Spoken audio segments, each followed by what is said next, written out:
सानै सानै गोसोआ नोंखौनो।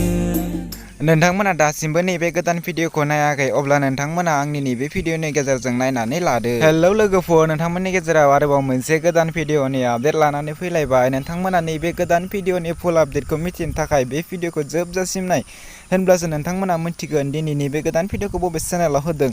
फैयो लोगोफोर दिनैनि नैबे गोदान भिडिअनि आपडेटनि सायाव।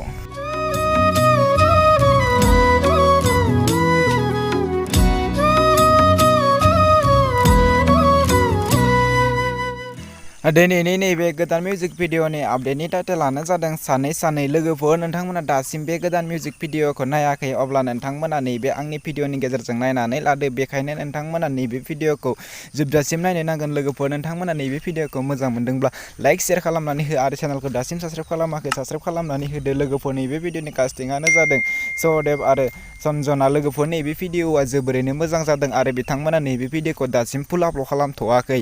जेब्ला बिथांमोना नैबे भिडिअनि फुल आपल'ड खालामगोन अब्ला आं नोंथांमोननि गेजेराव आरोबाव खनसे आपडेट खालामनानै होफिनगोन। नैबे भिडिअनि मेथाइखौ रोजाबदों रबिन सिं। लोगोफोर, बे भिडिअनि प्रडिउसारानो जादों मामुनि बर'। लोगोफोर, नोंथांमोना बिथांमोननि इउटुब चेनेलाव थांनानै बिथांमोननि नैबे गुसुं ट्रेलारखौ नायहैनानै लादो। बिथांमोननि इउटुब चेनेलनि मुङा जादों SB प्रडाक्सन। लोगोफोर, बिथांमोना जेब्ला बे भिडिअखौ फुल आपल'ड खालामगोन अब्ला आं नोंथांमोननि गेजेराव आरोबाव खनसे आपडेट खालामनानै होफिनगोन। बेखायनो नोंथांमोना आंनि चेनेलखौ साबस्क्राइब खालामनानै लाखि। बिदिब्ला लोगोफोर, दिनैनि बे गोदान भिडिअआ बेखिनियानोसै।